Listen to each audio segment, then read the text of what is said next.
Okay, Julie, the footage. You already referenced 14,000 hours of footage that's being withheld.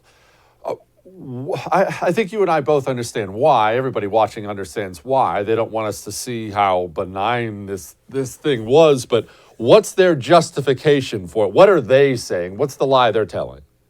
So the 14,000 hours of surveillance video has been designated highly sensitive government material, and this was from the onset. So every single clip that is derived from that trove of video is under protective order in every single, now almost 700 cases, 700 defendants in the January 6th investigation. So in order to unseal that protective order, the defense counsel has to go to the court and ask for it to be unsealed. Now, in some instances it has, and Jesse, this is interesting. There's a group of 16 major media companies, the New York Times, CNN, Wall Street Journal, et cetera, who have banded together and are also petitioning the court to unseal the secret footage.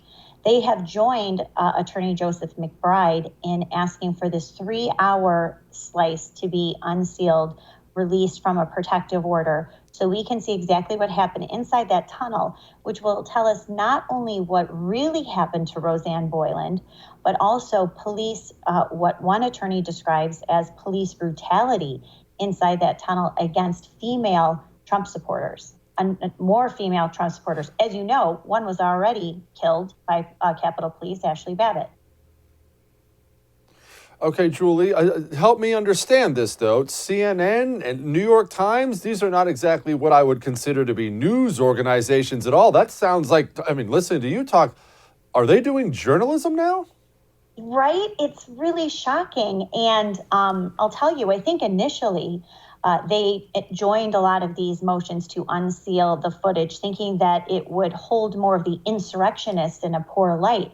But what's happening, and a 40-minute piece was unsealed by the courts a few months ago. 40 minutes, you saw Capitol Police open the doors and let about 300 protesters in on the upper level of the Capitol building around 2:45 on January 6th. So some of this is backfiring. But I do think in this case, these news organizations want to see the surveillance video. They want to see what happened inside that tunnel, because, of course, that was the location where Rosanne Boyland died.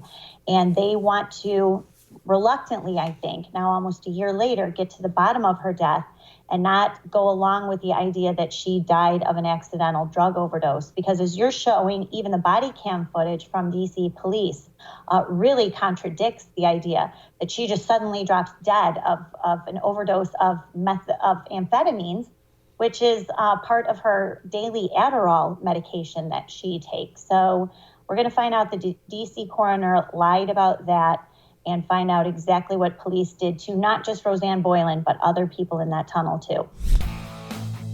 Hey, thanks so much for watching The First on YouTube. If you liked what you saw, go ahead and like and subscribe. You heard me. Like it, subscribe. You'll get a lot more of it and a lot more of me.